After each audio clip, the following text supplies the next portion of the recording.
Hello friends, welcome to my channel. आज हम बात करेंगे आपका एसएससी की न्यू नोटिफिकेशन के बारे में। ठीक है, एसएससी की नई नोटिफिकेशन आई हुई है, अब आज ही आई है। ठीक है, तो क्या हुआ है देखो, इसमें डिसाइड किया गया है किस चीज़ के बारे में।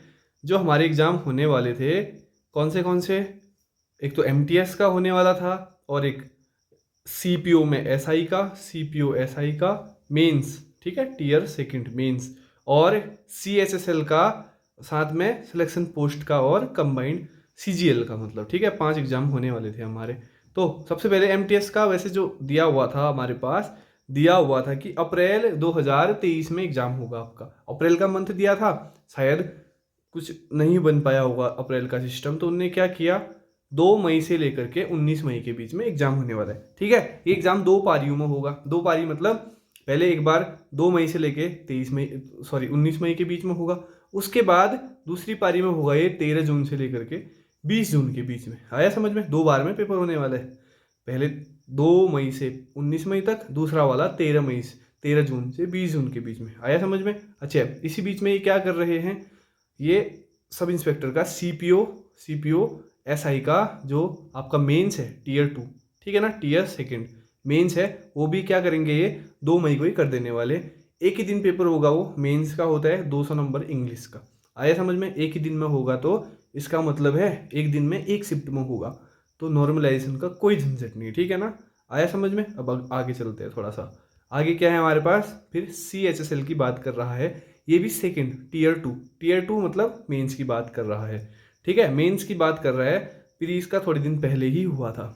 आया समझ में? मेंस कब है इसका, देखो 26 जून को। ठीक है, 26 जून को 1 डे 1 शिफ्ट में हो जाना है शायद, इसका भी पता नहीं, फिर क्या पता 2 दिन शिफ्ट में भी हो, ऐसा भी हो सकता है। अब फिलहाल तो एक ही दिन दे रखा है, तो इसका मतलब समझ जाओ आप लोग।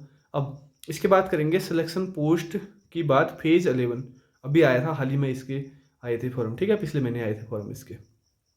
तो ये कब होने वाला है देखो, इसका एग्जाम होगा 27 जून से 30 जून के बीच में, यानी कि 3 दिन में कर देने वाले हैं काम। ठीक है ना? इसमें क्या होता है, 10th लेवल, 12th लेवल और ग्रेजुएशन लेवल का, ठीक है, तीनों लेवल का हो जाएगा एग्जाम इसमें। अब उसके हिसाब से पता नहीं कैसे शेड्यूल किया हुआ है, बाद में पता लगेगा। अच्छा, इसमें सबसे मेन एग्जाम कौन सा है, सीजीएल का। ठीक है ना, सीजीएल का टीयर 1 2023 का नई वैकेंसी आएगी ये, और ये होने वाला आपका 14 जुलाई से लेकर के 27 जुलाई के बीच में, 12-13 दिन में।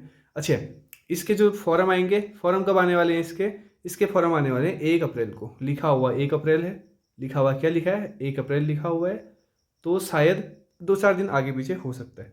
ठीक है ना, मान सकते हैं 2-4 दिन आगे पीछे हो जाए। आया समझ में? अब देखो क्या दिया है, बाकी बस ठीक है, हो गया। फिर यही है, फिलहाल इन एग्जाम के बारे में बताया गया। अभी बहुत सारे और एग्जाम आने वाले हैं, एमटीएस की दोबारा वैकेंसी आने वाली है। ठीक है, इस बार एमटीएस का पूरा पैटर्न चेंज किया गया है। 1 डे 1 एग्जाम, एक एग्जाम में ही सारा डिसाइड होगा। इसमें जो एमटीएस का जो डीवी होगा ना, डॉक्यूमेंट वेरिफिकेशन, ये आपका सेंटर में ही होगा। सेंटर मतलब जिस डिपार्टमेंट का में आपका सिलेक्शन होगा, वहीं जाकर के आपका डीवी होने वाला है। आया समझ में? पहले तक क्या होता था इसमें, टीयर 2 भी होता था। टीयर 2 में क्या होता था, डिस्क्रिप्टिव होता था पेपर, एसे राइटिंग, ठीक है ना, वो खाली क्वालिफाइंग होता था। परंतु इस बार एक पेपर कर दिया है इनने, पूरा लेवल ही चेंज कर दिया है। मैथ्स और रीजनिंग के को मार्क नहीं जुड़ेंगे, जीएस और इंग्लिश के जुड़ेंगे। ठीक है ना, जीएस और इंग्लिश के जुड़ेंगे। एक क्वेश्चन 3 मार्क का, 50 क्वेश्चन रहेंगे जीएस और इंग्लिश के मिला करके। ठीक है, अलग अलग शिफ्ट में रहेगा। आया समझ में? चलो, हो गया आज के लिए, बहुत है इतना। बहुत बहुत धन्यवाद आपका, यहाँ तक बने रहे तो। प्लीज़ चैनल को सब्सक्राइब कर देना, लाइक कर देना और शेयर कर देना। ठीक है, मिलते हैं अगले वीडियो में। थैंक यू, बहुत बहुत धन्यवाद आपका। Okay, best of luck, have a good day. आपका जल्दी सिलेक्शन हो जाए। Okay okay, bye.